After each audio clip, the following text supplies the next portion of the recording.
नमस्कार। हमारे राष्ट्रपिता महात्मा गांधी ने एक बार कहा था कि कोई तुम्हारे बाएं गाल पे कांटा मारे तो उसके सामने अपना दायां गाल भी कर दो। वो उस समय की बात थी। उसके बाद में अहिंसा परमो धर्मः, वसुधैव कुटुंबकम और पंचशील जैसे सिद्धांतों के प्रबल समर्थक महात्मा गांधी ने इस बात को और भी अच्छे तरीके से कहा। वो चाहते थे कि हम सर्वसमर्थ बने और इसके लिए उन्होंने आह्वान किया था कि हम भारतवासी सबल बने, क्योंकि उनका ये कहना था कि कमज़ोर होना पाप है।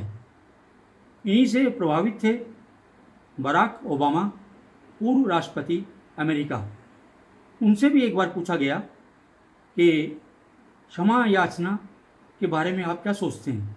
तो उन्होंने कहा कि क्षमा याचना मानवीय श्रेष्ठ गुण है, लेकिन हमारी विनम्रता और क्षमा याचना जैसे अच्छे विचारों को यदि कोई हमारी कमज़ोरी समझता है और हम पर अत्याचार करता है तो हमें उसका प्रतिकार ही नहीं करना है, बल्कि हमें ईंट का जवाब पत्थर से देना है।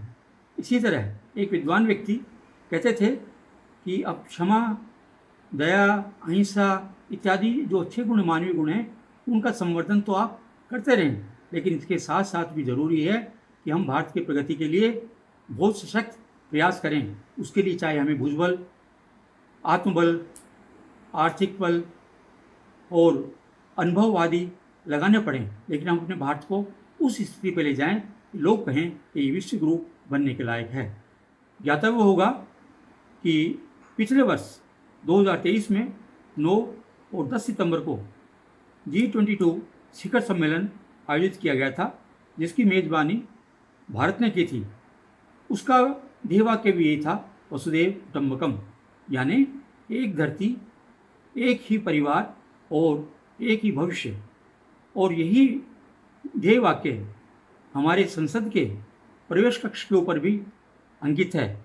निर्बल और कमज़ोर अशक्त व्यक्ति यदि उसका प्रतिद्वंदी सशक्त और बलवान है तो वो उसके विरोध में कुछ बोल ही नहीं सकता, वो उसको क्षमा ही कर सकता है। निश्चित रूप से ये क्षमा वास्तव में क्षमा नहीं है। हर आदमी समझ रहा है कि वो अगर उसको क्षमा नहीं करता तो क्या करता। इसी तरह इन्हीं बातों के परिप्रेक्ष्य में रामधारी सिंह दिनकर ने एक जगह कहा है, क्षमा सोबती उस बुजुर्ग को जिसके पास गरल हो, उसका क्या जो दंतहीन विषरहित विनीत सरल हो। और ऐसे ही परिप्रेक्ष्य में स्वामी विवेकानंद ने एक जगह कहा है, खुद को कमज़ोर समझना पाप है, यानी हम स्वयं को पहचानें और उसी के अनुरूप कार्य करें। जय हिंद।